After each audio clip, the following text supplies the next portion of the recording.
వాడు ఆ కరుడు ఒళ్ళు మడిపోయింది, ముక్కు ఎందుకు పోయింది, చెవులు ఎందుకు పోయింది అని చెప్పి కర్ణం పెట్టి దవడ బగలబడతాను ఏమిటి సంగతి అన్నాడు వాడు. మళ్ళీ కాసేపు రూప సంపన్నం ఇవన్నీ చెప్పింది వరసన, రూపం లావణ్యం ఇవన్నీ ఎంత బాగున్నారు, అలాంటి రూపం ఎక్కడా కనిపించలేదు, ఇలా తుంపుకుంటూ వీళ్ళెత్తరు ముక్కులెత్తు. అప్పుడు వీడు చెబుతావా తగలేమంటావా అంటే అప్పుడు చెప్పింది ఇలా ముక్కు చెవి దగ్గర వాళ్ళు పొగుడుతావు ఏంటి, నీకు బుద్ధిగా లేదా అని చెప్పి వాళ్ళ పరంగా బయలుదేరిస్తే వీళ్ళ సంగతి ఏమిటో కనుక్కుందాం అని చెప్పి ఒక ఇద్దరు మొగాళ్ళు ఒక ఆడది ఉన్నారని చెప్పింది. సీత మీద ఆవిడ కోపం, ఒక ఆడది ఉందంటే ఎలా అయినా సరే కలబడితే ఇబ్బందిలో పడతారు కదా అని వాళ్ళు వచ్చారు. మొగాళ్ళు అయితే ఫస్ట్ సత్యం పోయే ఉంటే ఉన్నాం అనుకుంటారు, ఒక ఆడది పక్కన ఉందంటే ఇరుకున పడతారు కదా ఆన్సలాట్ ఇస్తే అంచేత వచ్చారు. వచ్చి ముగ్గురు వచ్చి మాట్లాడుతూ ఏమయ్యా ఆడదాని మీద చేసుకున్నారు ఏమిటి అంటూ వచ్చారు. అది వచ్చే పద్ధతే అది. రామాయణంలో వాల్మీకి లోకం ఎక్కడ చూశాడో ఆశ్చర్యంగా రాశాడు. రాస్తే వీడు ఏదో చెబుతున్నాడు, చెబుతూ ఉంటే మాట్లాడుతూనే రాసుకోమనకుండా చేతిలో ఉన్న ఈటే రాముడి మీద ఈసిరాక పౌల్కేమ వచ్చిందే అందుకే ఆయన విసిరేటప్పటికి రాముడి చేతిలో విల్లు అల్లెత్రాడు వేరే తీసేసి ఉంటుంది, కిరణాకోళ్ళ కొరడాగా ఉండదు, అది అల్లతాడు పెట్టాలి, దీనికి పెట్టి అమ్ము ఇందులోంచి తీయాలి, తీసి ఇందులో పెట్టాలి, అందులోంచి కొట్టాలి, అప్పుడు కదా వాడు వేసినటువంటి ఈటకి అడ్డుపడేది. ఇవన్నీ ఎవడు చేశాడు ఎప్పుడు చేశాడో తెలియకుండా ఈట నడుమికి రెండుగా విరిగింది అన్నాడు వాల్మీకి రచన. వాడు విసిరిన ఈట రెండుగా విరిగిందిట అంటే వాడు ఈట తీస్తూ ఉంటే వీడికి పెడుతున్నాడు అనమాట. చదువుకుంటే జాగ్రత్తగా చదువుకోవాలి, పుస్తకాలు రైల్వే లిటరేచర్ లాగా చదువుకోకూడదు. సరే దాంతో వాళ్ళు కవర్ అయిపోయి వెళ్ళి మళ్ళీ సైన్యాలతో రైట్లో కొట్టుకుంటూ వచ్చారు. ఎలాగా 14,000 చతుర్దశ రాక్షసా 14,000 మంది, 1000 మందికి ఒక్కొక్క లీడర్ చొప్పున 14 మంది, 14,000 ప్లస్ 14 అండి. వీళ్ళ ముగ్గురు వచ్చి ఎదురా బయటికి రండి కాసుకోండి. వీళ్ళు అప్పుడే రెడీగా ఉన్నారు, ఎందుకంటే తెలుసు వాళ్ళు వెళ్ళారంటే వెనక్కి ఊరికే వెళ్ళిపోతారని ఎందుకు అనుకుంటారు. అంచేత ఒక సన్నని ద్వారం ఉందట, కొండ ఇటు నుంచి అటు దూరేది. ఆ ద్వారం దగ్గర నుంచున్నారు. అట్టగా అటుపక్క ఒకడు ఇటుపక్క ఒకడు రాముడు లక్ష్మణుడు. ద్వారంలోంచి తడవకొకడే దూరచ్చు. అందుకని ద్వారం దగ్గరికి వచ్చిన వాళ్ళు వచ్చినట్లు లాగేశారు. 14,000 మంది తెచ్చారంటే 14 మంది తెచ్చారు. చూడండి, అంటే వీళ్ళు ఇంకెక్కడన్నా నుంచుంటే ఇరుక్కుని ఉండేవాళ్ళు. అందుకని వాళ్ళు వస్తారని తెలిసి ఎక్కడ నుంచుంటే తడవకు ఒక్కడే వస్తారో అక్కడ నుంచున్నారు.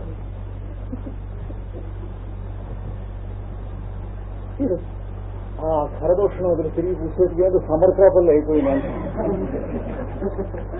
అయిపోయి ముగ్గురు ఒకళ్ళ మొహం వాళ్ళు చూసుకుంటూ ఉంటే ఆ 3 తలకాయలు కూడా లేచిపోయింది. ఎత్తేసారా ఏమడి పోనిస్తే ఇంకా పట్టుకొస్తారు, ఎందుకు వచ్చింది న్యూసెన్స్ లాగేయండి అన్నారు. కనుక బలం అనేటువంటి మాటకి మనం ఎంతమందినో ఆశ్చర్యకరమైనటువంటి వాళ్ళని చూస్తే గానీ మనకు అర్థం కాదు. బలం అంటే ఏదో మనకున్న బలం ఏదో కొంతవరకు కూరగాయల పెంచి ఎత్తేయచ్చు, లేకపోతే సైకిల్ ఎత్తేయచ్చు, లేకపోతే స్కూటర్ ఎక్కడన్నా చెడిపోతే దాన్ని ఆ మెకానిక్ షాప్ దాకా తోసుకెళ్ళచ్చు. ఇట్లాంటి తప్పు విషయాలన్నీ బలం అనుకుంటాం. అది కాకుండా బలం అనేది భూముడు మొదలైనటువంటి వాళ్ళ చరిత్రలు మనం చదువుకుంటే తెలుస్తుంది, అవి అతిశయోక్తులు కావని. తర్వాత వజ్ర సంవహనం, వజ్రంకి ఉన్నటువంటి పరిస్థితి అంటే ఆ రేఖలు ఎలా ఉంటాయో అలా తీర్పుగా ఉంటాయి. చెయ్యి ఇట్లా సంకల్లో ఉన్నటువంటి గీతలు, మొహంలో ఉన్న గీతలు తమాషగా ఉంటాయి వాళ్ళకి. ఇట్లా తయారై సంవహనత్వాన్ని కాయ సంపద, ఇది శరీర సంపద అంటే అన్నాడు. అంటే నువ్వు వాడు చేస్తూ ఉన్నది యోగాభ్యాసం కనుక అయినట్లయితే, సరైన లైన్స్ లో నడుస్తూ ఉన్నట్లయితే శరీరం శుభ్రంగా ఉంటుంది. అయితే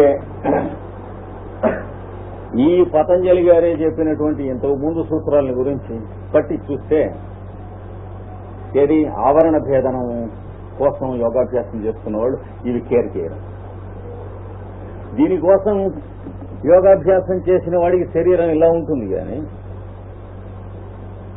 దీనికోసం కాకుండా దేనికోసం కాకుండా యోగాభ్యాసం చేయటం కదా ఉత్తమంగా చెప్పింది ఆయన. అది చేసిన వాడికి ఇలా ఉండకపోవచ్చు. రమణ మహర్షి గారి శరీరం చక్కగా పడపలాగా ఉండేది. చిట్ట చివరి క్షణం వస్తుంది. కానీ చిట్ట చివరికి కార్బంకిల్ వచ్చింది. రాసపురుపు అంటారు, అది వచ్చింది. ఏమిటి స్వామి ఇది అని అడిగితే దాని కర్మ అది అనుభవిస్తూ ఉంది, దానికి మనకు కంగారు ఎందుకు అన్నాడు. అంటే ఈ never cared for these things. అప్పుడు ఇది మేము ఆపరేషన్ చేయాలి అని చేసుకోండి అన్నాడు. అయితే మీకు కొంచెం మత్తు ఇవ్వాలి అంటే మీ ఇష్టం కాదన్నాడు. ఆపరేషన్ అంటే మీ ఇష్టం కానీ చేసుకోండి, మత్తు ఇవ్వటం మీ ఇష్టం కాదన్నాడు. మత్తు ఇవ్వకుండా ఆపరేషన్ చేస్తే ప్రాణం గిలగిల్లాడుతుంటే అక్కడ నేను ప్రాణం ఉంచితే కదా యువతలకి ఉపసంహరిస్తున్నాను, మీరు ఆపరేషన్ చేసుకోండి అంటే వాళ్ళ శాస్త్రానికి అది చాలా కొత్త. They are children to that science. అంచేత అది ఎలా సాధ్యం అన్నారు. ఎలా సాధ్యం అనేది ఏమీ లేదు, మీరు ఆపరేషన్ చేసుకున్న తర్వాత అయిన తర్వాత నాకు చెప్పండి, తర్వాత ఈ లోపల అక్కడ నా ప్రాణం ఉండదన్నారు. అంటే వాళ్ళు మెల్లిగా ఆపరేషన్ మెల్లిగా ముట్టుకుని ఇటు నొక్కి చూసి కత్తి అంటించి చూసి ఇలా భయపడుతూ తర్వాత కొంచెంసేపు ఏటికి శుభ్రంగా కరిబూతకాయ కోసినట్టు కోసేశారు. పుచ్చకాయ కోసినట్టు కోస్తే ఆయన మాట్లాడుతూనే ఉన్నాడు, అడిగినటువంటి వాటికి సమాధానాలు చెబుతూనే ఉన్నాడు. ఎలా మీరు భరిస్తున్నారంటే భరించవలసిన విషయం లేదు, అక్కడ నేను జీవించడం లేదు కాసేపు అన్నాడు. I'm not living in that portion, why do you bother అన్నాడు. అయిపోయింది, ఆపరేషన్ అయిపోయింది స్వామి అన్నారు. అప్పుడు అయిపోయింది, మామూలుగా వదిలిపోయింది. కనుక ఇది పట్టి సాధించేటువంటి వాళ్ళు కూడా కొంతమంది ఉన్నారు. యోగాభ్యాసం చేసి కణకణలాడుతూ తేజస్సుతో కనిపించి వచ్చినటువంటి వాళ్ళని భక్తుల్ని కానీ లేకపోతే సాధకుల్ని కానీ ఆస్తికుల్ని కానీ జిగజిగయమానంగా దిగ్భ్రాంతి చేసేసి అక్కడ లక్షలు పోసేసి వాళ్ళు వెళ్ళిపోతారు. మీరు ఏం చెబితే అది చేస్తారు. లేదా ఇక్కడ ఈ బజార్ బిల్డింగ్స్ కట్టించేస్తారు. వాడు తర్వాత పాపం దివాలా తీసేసినప్పటికీ వాడు ఏం చేయడు కట్టిస్తాడు. అలాంటి ఆజ్ఞా పరిపాలన మొదలైనటువంటి వస్తాయి ఈ రకమైనటువంటి సౌందర్యాన్ని ప్రత్యేకంగా సాధించుకున్నప్పుడు.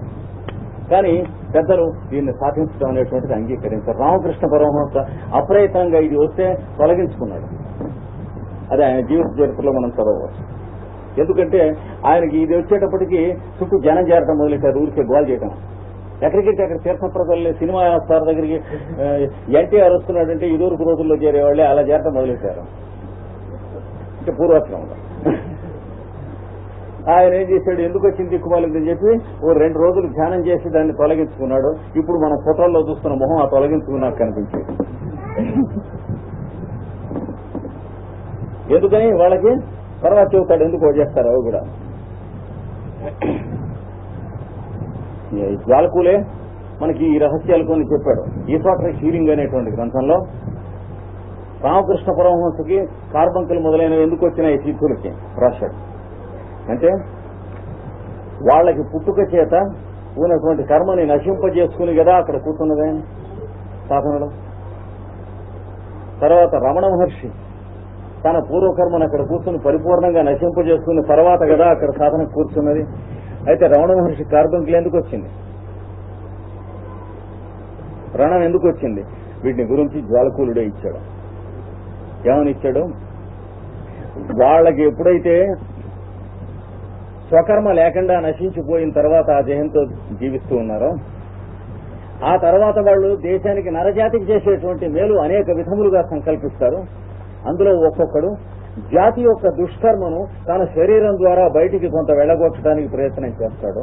కొన్ని లక్షల మంది చేసినటువంటి దుష్కర్మ వాడి శరీరం మీద ఉన్న వ్యాధి రూపంలో బయటికి వెళ్ళిపోతుంది. ఇవో ఎగ్జాంపుల్స్ అని చెప్పి మనకి రమణ మహర్షిని వాళ్ళని ఇచ్చాడు జ్వాలకులుడు. ఇవి బోధపడక వాళ్ళకు కూడా ఈ డబ్బులు వచ్చినాయి ఏమిటండి, ఆయనకి క్యాన్సర్ వచ్చింది ఏమిటండి, ఇలాంటివి అనుకుంటూ ఉంటారు. చాలా ఇట్లాంటివి మనకి ఆ పుస్తకంలో సందేహాలు తీరుతాయి. ఇప్పుడు తర్వాత సూత్రంలో చూడుతున్నాం మనం 48 గ్రహణ స్వరూపాస్మితాన్వయార్థవత్వ సంయమాద్ ఇంద్రియజయ. ఇది సూత్రం.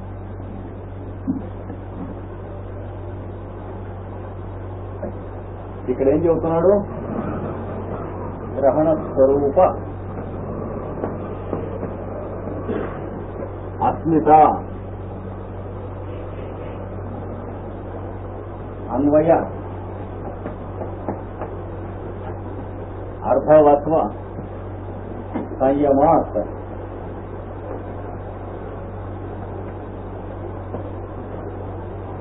ఇంద్రియజయ. ఏమండి దేని ఎందో సంయమాత్, మళ్ళా సంయమం చేయటం వలన దేని ఎంతో తర్వాత చూద్దాం ఇంద్రియ జయం పరిపూర్ణంగా వస్తుంది. కనుక ఏమన్నా అడుగు పొడుగు మన ఇంద్రియాలు మన మాట వినకుండా ఉండి ఎవరితో అయినా ఈ స్థితిలో చెప్పుకుంటే బాగుండదు అని అనుకునేటువంటిది ఉంటే ఈ ధ్యానం చేసుకుంటే అది వెళ్ళిపోతుంది అన్నారు. యోగాభ్యాసంలో చాలా కాలం ఇంద్రియాణి ప్రమాధీని చెప్పాడు కదా, ఇంద్రియములు చాలా ప్రమాదనం చేస్తూ ఉంటాయి, వాటిని కంట్రోల్లో ఉంచుకోవాలి. ఎన్ని సంవత్సరాల తర్వాత అయినా అవి మనం అజాగ్రత్తగా ఉంటే ఎదురు తిరగవచ్చు. అంచేత వాటిని తొక్కి ఉంచడం లాభం లేదు, ఎప్పుడో రెవల్యూషన్ తీసుకొస్తాయి. వాటికి కావాల్సిన వాటికి ఇస్తూ ఉండాలి, వాటిని ఉంచవలసినటువంటి హద్దులో వాటిని ఉంచాలి.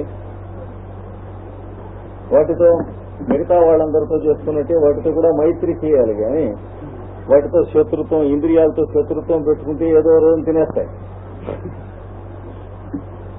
అది ఇంద్రియాణి ప్రమాచి హరంతి ప్రసవం మనసు ఎత్తుకుపోతూ ఉంటాయి, అడుగుతుంది దానికి కావాల్సిన ఎత్తుకుపోతూ ఉంటాయి. మనస్సు కోసం కాదు, అది పనిచేయక. అంటే సెక్రటరీ గారు మినిస్టర్ గారికి క్యాంపుల ప్రోగ్రామ్ వేసినాయి. బలాన్ రోజులు ఇక్కడికి వెళ్ళాలి, బలాన్ రోజున అక్కడికి వెళ్ళాలి, వీడు చెప్పడం వాడికి మినిస్టర్కి తెలియదు కనుక అలా చేసినట్టు చేస్తూ ఉంటారు. అట్లా కాకుండా ఇంద్రియములు జయించేటువంటి దానికి సంయమం ఒక దాని మీద అప్లై చేయండి. చెప్పేటువంటి దాని మీద మొదట గ్రహణం మీద అప్లై చేయండి. గ్రహణం అంటే ఏమిటి అంటే ఇంద్రియములు విషయాల్ని ఎలా గ్రహిస్తున్నాయో దాన్ని గ్రహణ శక్తి అంటాం. కన్ను లైట్ని ఎలా గ్రహిస్తుందో దాని మీద రోజు కాసేపు ఆలోచించండి, ఒక 2-3 నిమిషాలు. వెలుతురు కంటి మీద పడుతుంది, కన్ను వెలుతురునే స్వీకరిస్తూ ఉంది. కన్ను వెలుతురుని ఎలా స్వీకరిస్తూ ఉంది ఆలోచించండి. ఆలోచించేటప్పుడు దర్శనం అవుతుంది లోపల. అలాగే చెవి శబ్దాన్ని ఎలా గ్రహణం చేస్తూ ఉన్నది ఆలోచించండి. ముక్కు వాసనను ఎలా గ్రహణం చేస్తూ ఉన్నది. ఇట్లా ఒక్కోటే సరదాకి 10 రోజులు చేయండి. చేసి రెండవది చేస్తున్నప్పుడు 2 కలిపి చేయండి. మూడవది చేస్తున్నప్పుడు 3 కలిపి చేయండి. 4వది చేస్తున్నప్పుడు 4 కలిపి చేయండి. 5వది చేస్తున్నప్పుడు శరీరానికి చల్లగా ఉందనుకోండి, చలేస్తుంది. స్పర్శ జ్ఞానం మన మీద ఎలా పనిచేస్తుందో ఆలోచించండి. శరీరం మీద చలిగాలి తగలటం, మనకి చలియటం, ఈ రెంటికి మధ్యన ఉన్నటువంటి కాంటాక్ట్ పాయింట్స్ ఏమిటో ధ్యానం చేయండి. చేస్తే దాన్ని ఏమంటారు? గ్రహణాన్ని ధ్యానం చేయడం అంటారు. గ్రహణం అంటే గ్రహణ శక్తి, గ్రహించడం. సామాన్యంగా nature of the grasp of senses అని చెప్పాడు జ్వాలకుడు. వాటి గ్రహణం అంటే గ్రహణం తర్వాత స్వరూపం అంటే ఆ ఇంద్రియం యొక్క స్వరూపం ఏమిటి అని చెప్పి తర్వాత ధ్యానం చేయండి. కన్ను ద్వారా చూస్తూ ఉన్న ఇంద్రియం యొక్క స్వరూపం ఎట్లా ఉంటుంది? ఏ సైన్స్ ద్వారానో తెలియదు, మీకు తెలుస్తుంది మీరు ధ్యానం చేస్తే. చూపుట అనగా ఏం జరుగుతుంది అంటే ఆప్టిక్స్ పుస్తకంలో ఉన్న పిక్చర్స్ అన్ని చూసినా కానీ అందులో ఎక్కడా చూడటం అనేటువంటిది ఉండదు. చూడటం మీకు అన్నే కానీ అందులో వేసిన బొమ్మలన్నింటిలో ఏ ఒక్క బొమ్మ అయినా చూస్తుందా లేకపోతే చూపిస్తుందా? కనుక ఇట్ ఈజ్ ఆల్ ట్రాష్. వెలుతురు ఎక్కడి నుంచి పడుతూ ఉంటే ఎక్కడి నుంచి బొమ్మ పడుతుందో ఆ బొమ్మలు వాడు వేస్తాడు. కానీ వేసి వాడు ఏమంటాడు? ఇది కనిపించదా? అది కనిపించడం కాదు, అది కనిపించడం మన కంట్లో ఉంది. వాడు కనిపించడాన్ని గురించి వాడికి వేసినటువంటి కాకమ్మ కథలంటే కాకన్ గుల్స్తో తీసుకురాశాడు, దాన్ని ఆప్టిక్స్ అంటున్నాడు.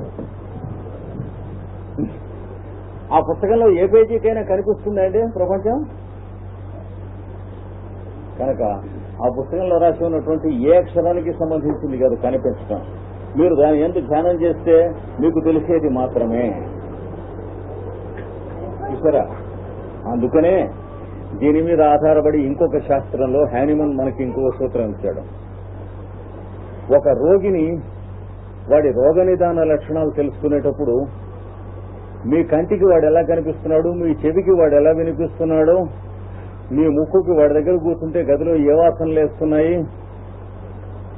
మీ శరీరానికి వాడి దగ్గర కూర్చుంటే ఏ రకమైనటువంటి మార్పులు కనిపిస్తున్నాయి, ఇది లెక్కలోకి తీసుకోండి. మరియును వాడి కంటికి కనిపించడం ఎలా ఉంది, పుస్తకం అది మసగ్గా ఉందా, వాడి ముక్కుకు వాసన ఎలా ఉంది, వాడి నాలుగు రుచి ఎలా ఉంది, ఇవన్నీ తెలుసుకోండి తప్ప ఇవి కాక మీరు ఇన్స్ట్రుమెంట్స్ పెట్టి అల్ట్రాసానిక్స్ పెట్టినా సరే, మైక్రోస్కోప్ పెట్టినా సరే, అల్ట్రావైలెట్ రేస్ పెట్టి చూసినా సరే, ఎక్స్రే పెట్టి చూసినా సరే మీకు వ్యాధి లక్షణం చచ్చికి పెట్టుకున్నా తెలియదు.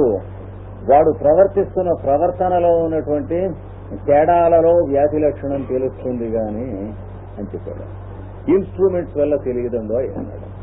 ఎలా అయితే ఆప్టిక్స్ పుస్తకం వల్లను ఆప్టిక్స్ ఇన్స్ట్రుమెంట్స్ వల్లను చూడటం అంటే ఏమిటో తెలియదో, ఇప్పుడు ప్రపంచంలో ఉన్నటువంటి ఆప్టిక్స్ ల్యాబొరేటరీస్ అన్నింటిలోనూ కూడా ఏ యంత్రమైనా చూస్తుందా? చూపడుగానే. అంచేత చూడటం అంటే తెలియాలంటే ఆ ల్యాబొరేటరీస్ వాడుతున్న వాడికి తెలియాల్సిందే, కానీ అందులో ఏం తెలిసేది ఏం లేదు అక్కడ.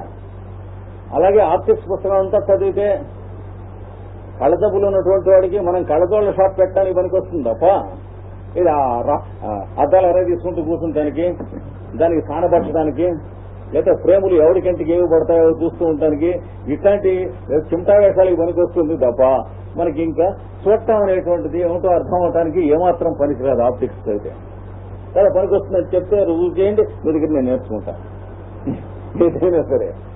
కనుక మీకు తెలుస్తుంది కానీ ఇంద్రియం యొక్క స్వరూపం తెలుస్తుంది. కూర్చుట అనగానేమి అంటే ఇదేనండి అని కాకుండా మీకు బోధపడుతుంది అన్నాడు. వినుట అనగానేమి అంటే మీకు బోధపడుతుంది. ఇవి చేతనవుతాయి ధ్యానం చేసుకుంటే. వాటి అందు రోజు కాసేపు ధ్యానం చేసుకుంటూ ఉంటే గ్రహణమునందు, తర్వాత స్వరూపమునందు అంటే the nature of that organ అన్నమాట. తర్వాత అస్మిత అనే దాని ఎందు కూడా ధ్యానం చేయండి. మూడవది అస్మిత అంటే ఏంటండి?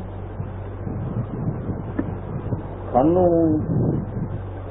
ద్వారా చూస్తూ ఉంటే మీకు నిజంగా చూడటం ఎప్పుడు జరుగుతుంది? కన్నులో మీరుండి నేను చూస్తున్నాను అని అనుకున్నప్పుడే కదా. అయితే కన్ను చూస్తూ ఉంది అని అనుకుంటే మీ కంటికి కనిపిస్తుందా? కనుక నేను అనేటువంటి వెలుగు గోడావతల ఎంత పెద్ద ఆర్క్ ల్యాంపు, ఎంత క్యాండిల్ పవర్ లో ఉన్నదో ఆ వెలుగుకి చిన్న కన్నమే పెట్టి యువతలకి రప్పించేటప్పుడు యువతల తెర మీద సినిమా కావాల్సింది పడుతుంది. అంతే కదా. సినిమా ప్రాజెక్టుకి వెనకాల అక్కడ ఉన్నటువంటి కార్బన్ రాడ్స్ లో ఆర్క్ ల్యాంప్ వెలిగితే ఎంత వెలుగు ఉంటుందో తెలుసునా? సూటిగా దాని వంక చూస్తే కళ్ళు మళ్ళీ తర్వాత పనికి రావచ్చు ఒక్కొక్కడు, అంత వెలుగు ఉంటుంది. ఆ వెలుగంతా పెట్టులో పెట్టి యువతకి తెర మీద పడేందుకు చిన్న అందులో కొంత వెలుగు మాత్రమే పడేందుకు ఒక కన్నం చేసి దాంట్లోంచి పడేస్తున్నావా లేదా? అలాగే కంటి ద్వారా లోపల నేననేటువంటి వెలుగు మొత్తం కార్బన్ రాడ్ వెలుగులే మనలో ఉంది. ఉంటే ఆ నేననేటువంటి వెలుగు మొత్తంలో ఉంటూ ఉండగా ఈ కన్నులు అనేటువంటి వాటిలోంచి కొంత వెలుగును మాత్రం యువతలకి రప్పిస్తే నేను చూస్తున్నాను అనేటువంటి కొంచెం నేను ఇక్కడ ఉంటారు మీరు. అసలు నేను మీ శరీరంలో శిరస్సు తగ్గించి పాదాల దాకా ఉన్నారు. లోపల నేనని మీరు మాట్లాడుతున్నటువంటి వారు. ఆ నేననేది మొత్తం కలిసి ఉండటం వల్ల ఉన్న సర్ఫేస్ టెన్షన్ తప్ప అంతకంటే వేరే ఏమీ లేదు. ఏమండి? చోటులో ఆ నేను ఉంటుంది. శరీరం ఉన్నప్పుడు ఆ నేను అనేది ఉన్నట్టు దానికి తెలుస్తుంది, మాట్లాడుతుంది, చూస్తుంది. దానికోసం యంత్రం శరీరం. ప్రకృతి ఆ యంత్రాన్ని కనిపెట్టి చోటు అనేటువంటిది ఆ యంత్రం ద్వారా మాట్లాడుతూ ఉంది, చూస్తూ ఉంది, వింటూ ఉంది. అదే మనం. కానీ ఈ యంత్రమే మనం అని అనుకుంటున్నాం, అక్కడ దెబ్బతింటున్నాం. ఎందుకని ఈ యంత్రంలో పుట్టాం, ఈ యంత్రంలో పెరుగుతున్నాం, ఈ యంత్రంలో చచ్చిపోతాం కనుక ఈ యంత్రమే మనం అని అనుకుంటున్నాం కానీ మనకి ఈ యంత్రం ఇవ్వబడ్డది అనేటువంటిది తెలియటం. అంటే నేనంటే ఇదే అనుకుంటున్నాం కానీ దీని వెనక నేను మొత్తంలో ఉందని తెలియదు. కనుక దీని అస్మిత. తర్వాత చెవులు ఉన్నాయి, దీని యందు నేను వింటున్నాను అనేటువంటి స్పాట్ ఒకటి ఏర్పడుతుంది దీంట్లోనే. దీనికి దాని అస్మిత. అస్మిత అంటే అర్థం అది, అంటే అయామ్నెస్ అన్నమాట, నేను అనేటువంటిది. నేను వింటున్నాను, నేను చూస్తున్నాను, ఇట్లాంటివి 5 ఇందులో ఏర్పడితే వీటి మధ్యన అస్మిత. దాన్నే అహంకారం అంటారు, చిన్న అహంకారం అంటారు.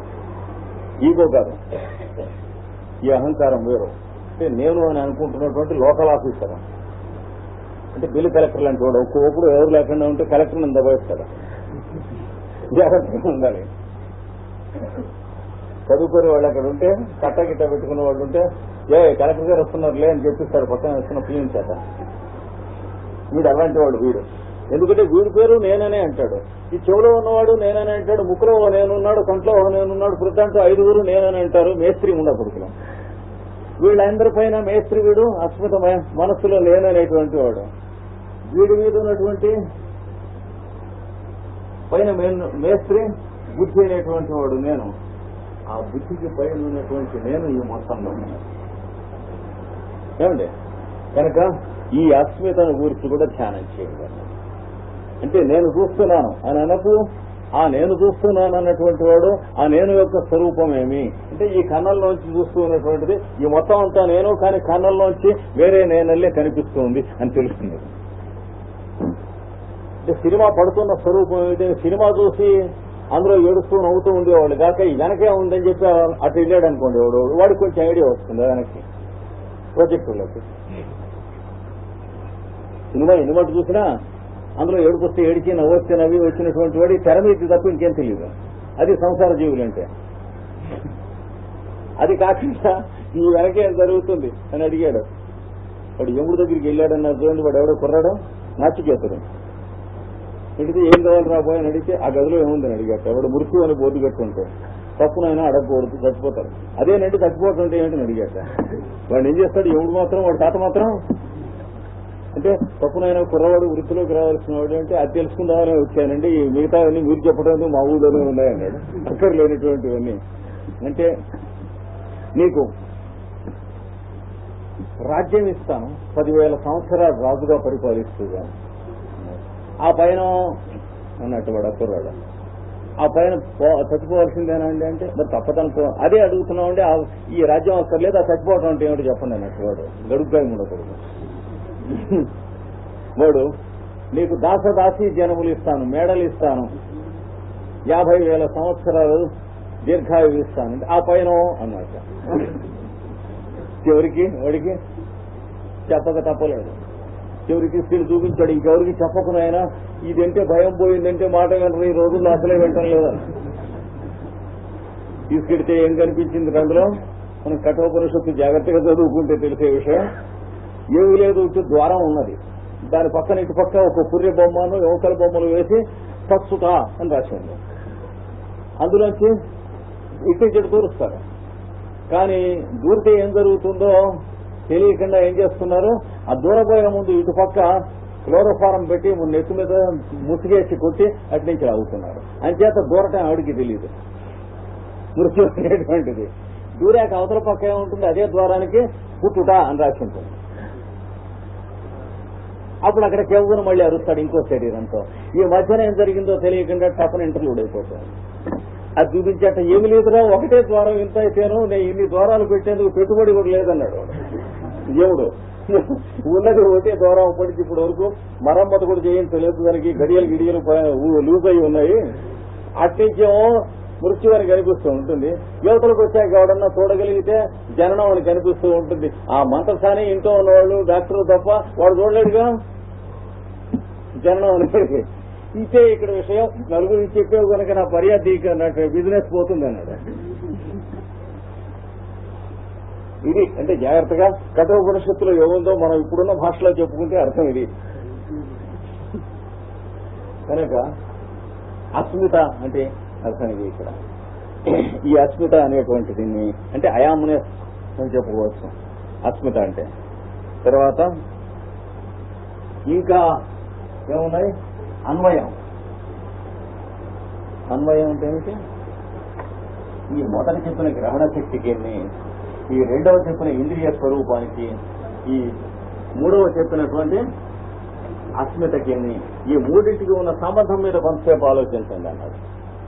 దాని పేరు అన్వయం. అంటే mutual relationship between any two of the three entities. ఈ మూడింట్లో ప్రతి రెండింటికి నడుమ ఉన్నటువంటి పరస్పర సంబంధము ధ్యానం చేయండి. దాన్ని అన్వయం అంటారు. ధ్యానం చేసి ఇంకా అర్ధవత్వం, దాని మీద కూడా ధ్యానం చేయండి. మొన్న చెప్పాడు అర్ధవత్వం అంటే. అర్ధవత్వం అంటే అర్థం ఏంటి? వీటి ప్రయోజనమే. అంటే కన్ను చూస్తున్నాడు అనుకోండి, కన్నులో వెలుతురుని గ్రహించేటువంటి శక్తి అనగానే ఎక్కడున్నది? ఆప్టిక్ నరువులో లేదు. ఎందుకంటే ఆప్టిక్ నరువు పనిచేయకుండా కూడా కన్ను గుడ్డు అట్లాగే గోళీకాయలాగా ఉండటం చూస్తున్నాం, మనిషి బతికి ఉండటం చూస్తున్నాం. ఆప్టిక్ నరువులో కనుక ఉన్నట్లయితే ఇది చూసేవాడిని, వాళ్ళు ఎందుకు వెళ్ళిపోతామని అడుగుతాం. నరువులో దాని వెనక ఉంటుంది. ఇంకా అంటే కంటి నరములో లేదు, ఎక్కడుందో తెలియాలి. వాడితో మీరు మాట్లాడగలుగుతారు. ఈ మూడు తెలుసుకుని ఈ మూడింటికి సంబంధం ధ్యానం చేయండి. అన్వయం అంటే వెలుతురు, కన్ను, కంటి యొక్క గ్రహణ శక్తి, వీటికి సంబంధించినటువంటివన్నీ కూడా ఈ కనబడ్డం అనగా ఏం జరుగుతుంది అని ధ్యానం చేయండి. చేస్తే తర్వాత అర్ధవత్వం అంటే ఈ కనబడటం అనేది మనకి నిజమైనటువంటి ఎందుకు ప్రయోజనంగా ఉన్నది? అది ఇది దిక్కులు చూడటానికైనా, లేకపోతే పుస్తకాలు చదవటానికైనా, లేకపోతే ఇంతకంటే ఇంకేదన్నా జీవితంలో పరమావధి అయినటువంటి ప్రయోజనము కలదా? పుస్తకాలు అన్ని చదివి ఎవరికి ఉపయోగించకుండా చచ్చిపోయాం అనుకోండి, కన్ను ప్రయోజనం జరిగినట్లేనా? ఎన్నడూ కాదు కదా. గోడకున్న కన్నాలు లాంటివి అన్నాడు కదా, అలాంటి కళ్ళు ప్రహ్లాద చరిత్రలో చూస్తారు. అంటే కళ్ళ వల్ల మనం ఇతరులకు ఏమన్నా ఉపయోగించేటువంటి పనులు చేయడానికి కన్నులు ఉపయోగించాలి. చెవుల వల్ల ఇతరులు వాళ్ళ బాధలు ఏమన్నా చూస్తూ ఉంటే విని వాళ్ళకి ఏవో మందో మాకో లేకపోతే ఉపచారమో లేకపోతే వాళ్ళకి కావాల్సిన సలహా చెప్పడం దానికి ఉపయోగించాలి. కావాలంటే నువ్వు జీవించడానికి కూడా కొద్దిగా ఏదన్నా స్వీట్ పుచ్చుకో, మరియు వాళ్ళని తినేసేయకుండా. ఇట్లాగా ఇంద్రియాల యొక్క ప్రయోజనం ఏమిటి అంటే ఇతరులకు ఉపయోగించుట, మీకు ఉపయోగించుట అనేది తెలుస్తుంది. పుస్తకాలు చదవటం కోసం ఉన్నాయి, కన్నాల్లోంచి చూడటం కోసం ఉన్నాయి, దిక్కులు చూడటం కోసం ఉన్నాయి, కిటికీల్లోంచి చూడటం కోసం ఉన్నాయని కాకుండా జీవితంలో ఒకనొక స్థితి సేవాధర్మంలో నువ్వు భగవత్ స్వరూపమైనటువంటి సృష్టికి అంకితం చేసుకుంటంలో దాని ప్రయోజనం తెలుస్తుంది. ఇలాగే ధ్యానం చేసుకుంటూ అర్థవత్వం ఇలాగ సంయమం చేసుకుంటాం వల్ల ఇంద్రియ జయం పరిపూర్ణంగా వస్తుందంటే. ఎందుకని మీలో భాగములుగా ఇంద్రియాలు ఉంటాయి, కానీ ఇంద్రియాలకు వేరే అస్తిత్వం ఉంటుందనే రోగం పోతుంది. మంత్రి గారు, సెక్రటరీ గారు, టైపిస్టు ముగ్గురు ఒక మాట మీద ఉంటారు, కానీ వాళ్ళ గదుల్లో వాళ్ళు కుట్రలు చేస్తూ వీడి గదిలో వీడు హెల్ప్లెస్ ఫీల్ అలాగా ఉంటా ఉండరు. ఆ స్థితి దాచుతుంది. అంటే ముగ్గురు ఒకే మాట మీద ఉంటారు. ఎవడన్నా ఏదైనా వచ్చి అప్లికేషన్ ఫారం టైప్ కొట్టి ఇవ్వండి మంత్రి గారికి ఇవ్వాలంటే మంత్రి గారి దగ్గర నుంచి ఓ చీటీ తెచ్చుకోమంటారు. అలా ఉంటుంది. ఇది యోగాభ్యాసం చేసిన వాడికి. చేయని వాడికి ఎలా ఉంటుంది? మనం ఎదుగు. చేసిన వాడికి ఇంకా మనం ఎరుగు ఉండాలి కొంతకాలం. ఎప్పటికీ ఎరుగు ఉండగలుగుతామో చూసుకోవాలి. 49వ అంతేనా? అది అభ్యాసం చేయటం వల్ల దానంతరం సహజంగా ఏదో వస్తుంది. ఇందులో ఏది కూడా ఎక్కువ మనం అభ్యాసం చేయక్కర్లేదు. దాని మీద మనస్సు పెట్టండి, మిగిలిన పని అదే చేస్తుంది. ఎందుకంటే అష్టాంగములు ఎప్పుడైతే మీరు ఒక మాట సాధన చేసి సంయమం అనేటువంటిది వచ్చిందో ఆ లైట్ అటు పక్క ఫోకస్ చేయటం మీరు చేయవలసిన ప్రయత్నం అంటూ ఇక్కడేం లేదు. ఫస్ట్ భూమికి వినియోగ అంటే ఆ లైట్ ఇటు పక్క పెట్టాలి, అంటే దేని వైపు వేయాలి, వేసి ఉంటుంది అక్కడ. అది పెట్టడం అంతేగాని ఇది పెట్టి ఇందులో లైట్ పంపుకొచ్చడం డ్రైవ్ చేయడం ఏం ఉండదు. అంటే మీరు చేయవలసింది పేనవలసింది సాధన ఏం లేదు ఇక్కడ ఇంకా. అంటే ఆ ఆబ్జెక్ట్ మీద అవేర్గా మీరుంటే అది వచ్చేస్తుంది. ఇది గమ్యం పెట్టుకుని ఆ గమ్యం మీద కనుక మనస్సు నిలబడి ఉన్నట్టే మీకు ఆ గమ్యం వస్తుంది. అది వస్తుంది. 49వది వికరణ భావ ప్రధాన జీవస్య. తతో మనోజవిత్వం వికరణ భావ ప్రధాన జేయస్య. నడిపిస్తే తతః మనోజవిత్వం వికరణ భావ ప్రధాన జేయ తతః. దాని వలన అంటే పై చెప్పింది వచ్చేటి సహజంగా నెక్స్ట్ వస్తుంది. ఏమొస్తుంది? మనోజవిత్వం. మనస్సు యొక్క జవం అంటే స్పీడ్, వేగం. అది కలవాడు అవటం ఉన్నాం. మనోజవం మారుతతుల్య వేగం. ఆంజనేయ స్వామి స్తోత్రంలో చదువుతాం. ఏదో ఊరికి చదివేస్తుంటాం. మనోజవం ఎట్లా ఉంటుందంటే అసలు అన్నాడు మనం విజువలైజ్ కూడా చేయము. మనోజవం ఉన్నవాడు ఎట్లా ఉంటాడు? మనస్సు యొక్క వేగం అంటే ఎట్లా ఉంటుంది? ఇక్కడ ఉన్నటువంటి వాడు లండన్ లో ఉన్న వాడి స్నేహితుడి గురించి ఆలోచిస్తాడా లేదా? అంటే మనస్సు ఇక్కడి నుంచి లండన్